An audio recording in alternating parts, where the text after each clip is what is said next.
محبين النهارده 4 رمضان، الساعه دلوقتي 8:30 الصبح.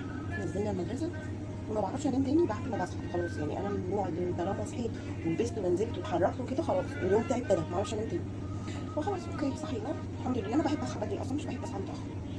عندي شويه مواعين صغيرين من السحور هخلصهم، وبعدين عايزه اعمل البوتاجاز لان انا من اول رمضان الصبح ما غسلتوش 4 ايام ما جيتش دعوه، يا دوب بنغسل مواعين الفطار وبس.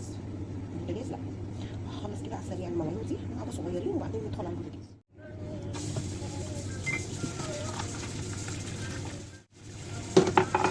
عاملين بقى ايه في الصيام رمضان؟ الحلويات. انا صراحه بحب الحلويات رمضان، يعني انا بحب الحلويات الشرقي بس اللي انا بعملها، مش بحب اللي هي بتاعت المحلات.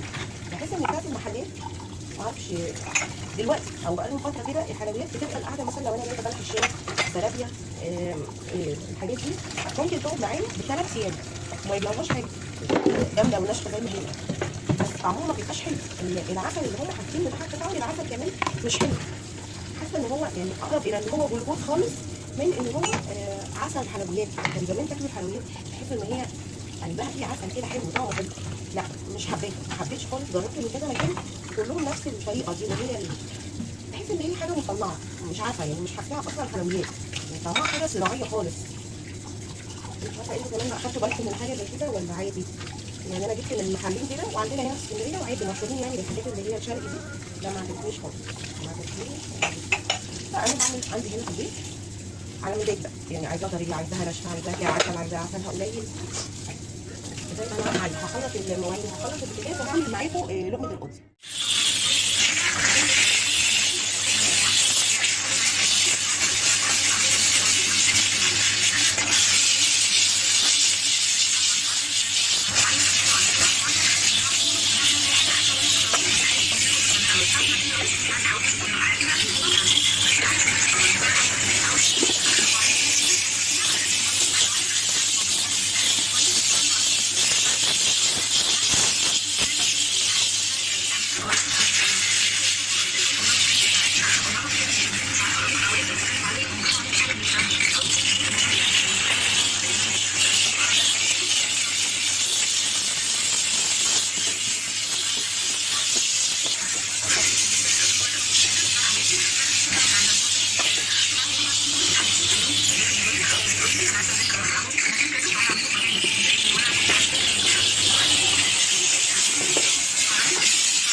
بقى نعمل لقمه القاضي. بصوا هي سهله جدا جدا.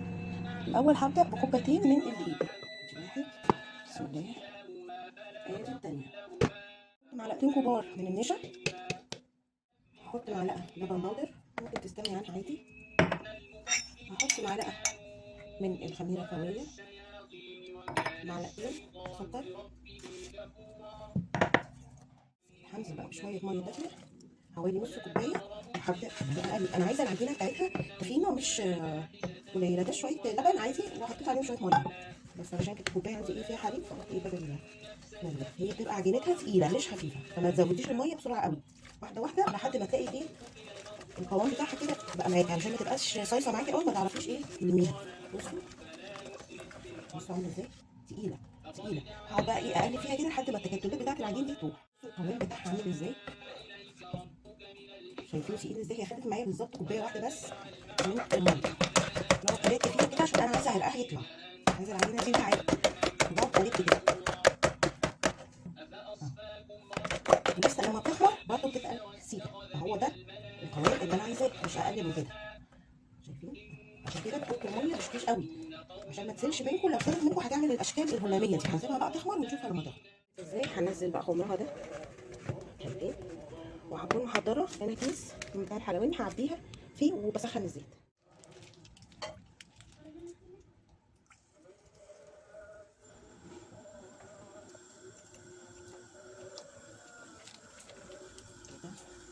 السوق سهله سهله خالص، الكيس ده بيسهلها. لا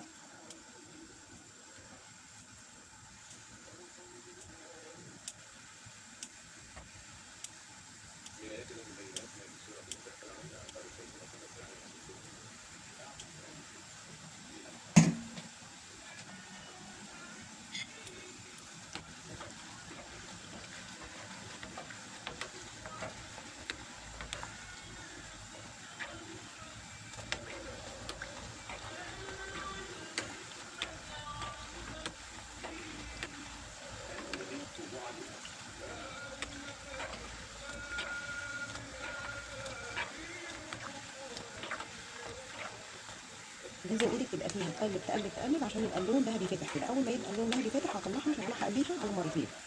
شايفين اللون ده حلو قوي. هبدا بقى اطلعها. بصوا خلصت اهي اول قليه، عملت لي حبه حلوين الكوبايتين. طيب وانت بتقلي حسيتي ان العجينه سالت منك او بتطلع منها اشكال هلاميه، عادي ممكن وانت شغاله تروحي ضايفه معلقتين دقيق 3 معالق دقيق حسب ما تحسي ان هي ايه قوامها بدا يظبط معاكي بالقلي، عادي مفيش مشكله مش بيحصل حاجه. بس هسيبها بقى تبرد خالص خالص، وقبل الفطار هقليها كمان قليه، وبنزل بيها هنا على زيت تقيل اللي هو كوبايتين من السكر عليهم كوبايه من الميه وعصره ليمونه، وبسيبهم على النار يغلوا بتاع مثلا 7 دقائق كده ولا حاجه، وبعدين بحط لهم معلقتين كبار من عسل الجلوكوز. انا عايزه الشربات بتاعي يكون تقيل تقيل عامل زي العسل النحل التقيل، علشان لما ينزل عليها ويمسك عليها يخلي فيها اللمعه كده. انتوا شايفين بصوا هي بهتانه ازاي، لان هي لسه اول قليه وطريه. بصوا طراوه طريه، فانا مش عايزاها كده، لا انا عايزاها تبقى مقرمشه، فلما تنزل تاني الدور التاني في القلي هتقرمش، ولما تنزل في الزيت هتلاقوها خدت لون تاني. تمام. هنا للمره التانيه هي مش هتاخد وقت خالص. بصوا بقى، بصوا بيبقى لونها ايه، بصوا شايفين لونها ازاي، بصوا كثافه العسل، شايفين العسل تقيل ازاي، هو ده اللي انا بتكلم عليه. بطلعها احط عليها العسل كده،